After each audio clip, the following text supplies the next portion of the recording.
Welcome to today's Explainer. We're doing something a bit different today. We are going to completely tear down and rebuild your understanding of one single incredibly loaded word, focus. We're skipping all that surface-level productivity advice and looking straight under the hood at the actual anatomy of how human attention works. Because honestly, understanding this mechanism isn't just about ticking off more chores on your to-do list, it's about fundamentally changing how you operate and how you protect your own potential from a world literally designed to distract you. Okay, let's dive right into this, because we need to shatter a massive illusion right out of the gate. You know how when we were kids, focusing meant squinting really hard at a math test or staring unblinking at a textbook? We treat it like this passive active vision, as if sheer willpower plus open eyes equals concentration. Well, actually, scratch that. It is entirely wrong. Focus has very little to do with what you happen to be looking at. So, true focus, it is absolutely not just staring passively at a target. It is a ruthless, highly active habit of elimination. It's almost entirely about what you choose not to look at. When neuroscientists wire up highly focused brains, they don't just see a spotlight turning on, they see a massive intentional dampening of all the background noise. The real magic is an active rejection.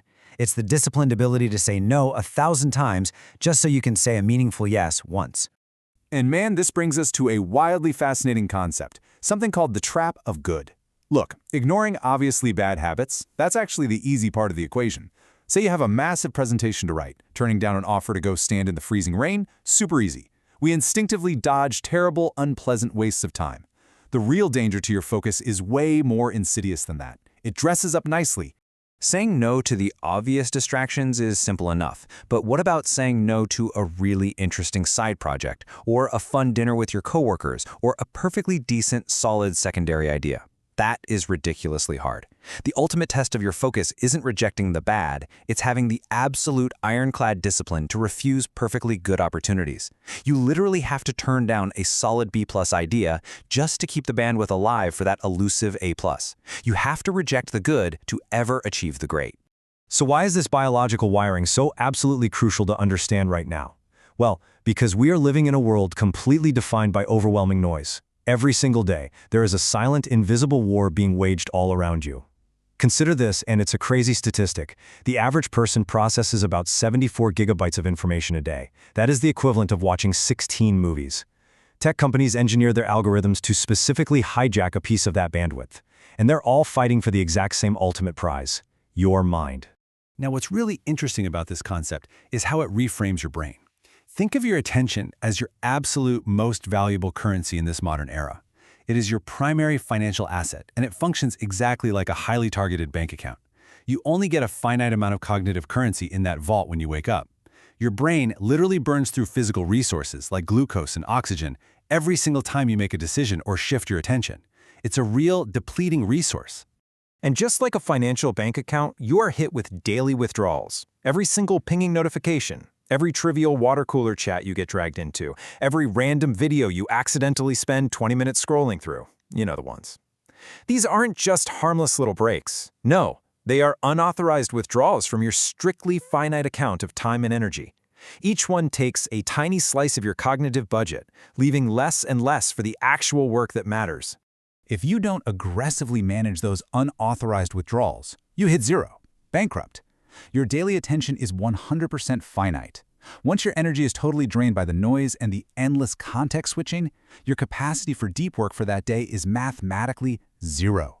Your prefrontal cortex is completely toast. Sure, you might still be physically awake, but you have absolutely nothing left in the tank to invest in your meaningful goals. But here's the catch. Protecting your mental bank account to this degree comes with a really heavy social cost. We're talking about the price of obsession. Achieving true excellence almost always requires a necessary and sometimes super uncomfortable dose of isolation. We're social creatures, right? Our instinct is to be available, to reply instantly, to be part of the pack. But you simply cannot be constantly available to everyone and be highly focused at the exact same time. It's impossible. As our sources clearly point out, true focus actually demands that you be seen as antisocial, or obsessed, and it's just a natural byproduct of doing big things. If you're truly dialed in, people who don't know where they're going might inadvertently try to drag you back down with them. They want you back in that warm, comfortable middle ground of constant availability, because your discipline accidentally highlights their lack of it. They're going to call you antisocial. They'll call you obsessed. And honestly, you kind of just have to let them. So I want to invite you to adopt a brand new baseline rule for yourself. If it doesn't add to your purpose, it's noise, period. Challenge yourself today to filter your entire life through this one super simple lens. Instead of feeling guilty for putting up boundaries and protecting your time, think of it as redirecting your precious mental energy to what you actually value. Filter your habits, your endless scrolling, your routine obligations through this single clarifying question. Is this adding to my purpose, or is it just noise? So the crucial point here is that we have to stop treating focus like some mystical passive state of mind. It's a surgical scalpel. It is a razor-sharp, precise tool that you must pick up and use every single day to actively cut away the excess in your life. This isn't about just grinding and working yourself to the bone. It's an active, ongoing process of removal and refinement. You are carving out your masterpiece simply by chipping away everything that isn't the masterpiece. Using that scalpel is incredibly straightforward once you actually commit to it. First, you cut the excess. You hit unsubscribe, you politely decline the meeting, you turn off the phone alerts. Next, you actively protect your mental space. And listen, this isn't just some cute productivity hack. It is a life or death defense mechanism to make sure you don't just drift into an average, unfulfilled routine. And finally, you realize you become the sum of your concentration. The legacy you build, the skills you acquire, they are just the sum total of where you pointed your focus over the years. And this timeline brilliantly illustrates exactly why the stakes are so incredibly high. It's all about compounding. Imagine it. What starts on day one as a totally harmless distraction, like an hour a day lost to doom scrolling, does not stay harmless. Fast forward to year 5, and that hour a day has compounded into thousands of hours of missed potential. That's a whole language you could have learned, or a business you could have launched. By year 10, it transforms into the heavy, crushing cost of regret. Small, unmanaged distractions compound silently. Because of that ruthless math, you inevitably have a choice to make. You have to choose your hard. Yeah, setting boundaries and saying no to people is hard. Embracing isolation and being misunderstood today is undoubtedly hard. But think about what's infinitely harder.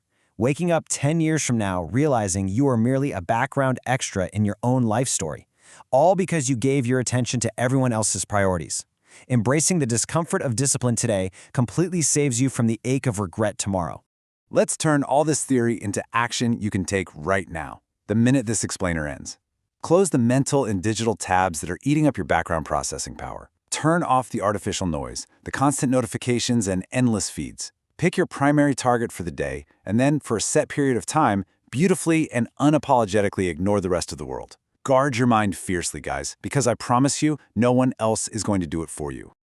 As we wrap things up here, I really want to plant a seed in your mind. Think about the sheer volume of potential you leave on the table every single time you give in to the noise and let your cognitive bank account drain out. Just consider the person you've always envisioned yourself becoming. What could you have actually achieved by now if you hadn't let 1,000 tiny distractions chip away at your greatest asset?